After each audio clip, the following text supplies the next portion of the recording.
Hi, ladies and gentlemen. Welcome to another class. And today I want us to talk about anger, right? Are you always angry, bitter? Something very small triggers your emotions, right? Something very minor gets you blasting and swearing and cursing. You can't control your anger. You're short-tempered and it really gets out of control. Now, hear me out. Anger is not bad. It's only bad when it gets out of control. It becomes very disruptive, right? Because anger is simply an emotion, right? So it's always good to let it out, vent out. If you're angry, speak it out, let it out. But don't ever let it get out of your emotions because it is very disruptive. Anger has destroyed beautiful relationships. It has destroyed businesses. It has destroyed careers, educations, and so much. So it's always good to manage or to control your anger. Now, in this day and age, it is somewhat a bit difficult to do that in organizations. I've worked with organizations where either the leader, the boss is out of control when it comes to anger, or the people, somebody's too angry, gets out of control, they lose their job, and so forth and so on. So it is very important to control your anger. And this is very essential for leaders.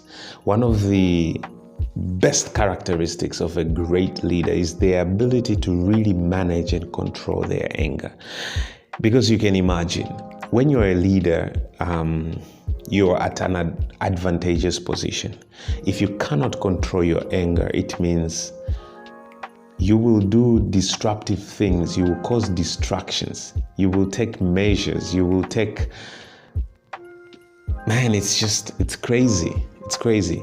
So I'm here today and I want to share with you just a couple tips. I've used them before and they've really helped me to sort of control my anger, to manage, because it is true we get disappointed. It is very true we get angry at times, but hey, I don't have to show you my anger. I don't have to let it control me. I've got control over my anger. So don't lose control of your anger. And here are a couple things that you can do. Number one, deep breathing. Now they look very simple and funny, but breathe deeply from your diaphragm, because breathing from your chest will not get you relaxed.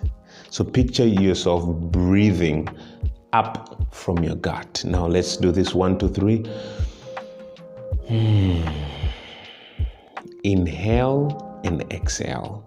Now, when there's a tense moment and you pause to breathe, it means you're first of all catching your breath, because otherwise you might just throw out a word that's not very good. So when you stop and breathe, it means you are sort of letting that moment go, but also you're calming yourself down. I've used this several times and it has worked magic. Number 2, slowly repeat a calm word. For example, I always tell myself, John, relax, or don't do it. And many of you, there is that inner voice that really tells you, don't do it. But it is very important not to shut it. Don't tame that voice. Don't shut it off inside. Let it out. Speak. Relax. Don't do it. Stop it. Right? While you're taking that deep breath, or maybe after you've taken that deep breath. Now, there's a lesson I gave before about the power of words. So it is very important when you speak to yourself, because you manage yourself. You can do it. You can tell yourself, stop it, relax, and you see yourself relaxing. Number 3, use imagery, right?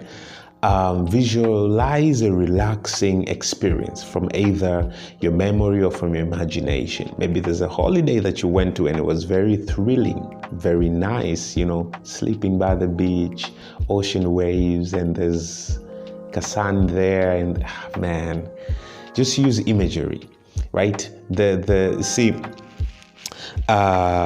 a power in your imagination.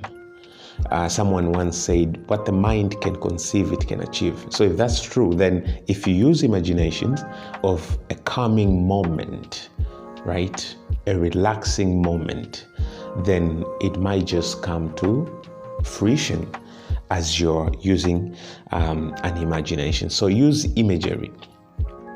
And it's not like you do this right there. You have to make it a practice. You have to make it a practice. Then it becomes part of you.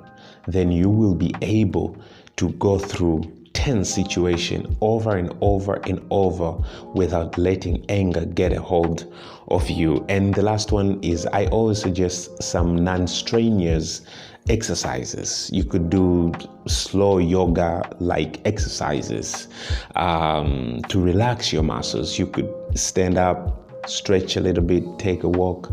And sometimes this is what I do. I massage my muscles here, right here. And it just helps me relax. And remember, taking control is not something you have to take. Nobody gives you control. You gotta take control of your anger. Don't let your anger take control of you. So practice these techniques daily, or whenever you face a tense situation. Learn to use them automatically, and they'll be of great benefit to you. So thank you so much for listening. Share this video with someone, share this lesson with someone, and let's all together take control of our angers, and don't allow your anger to control you or to take control over you. It is very disruptive.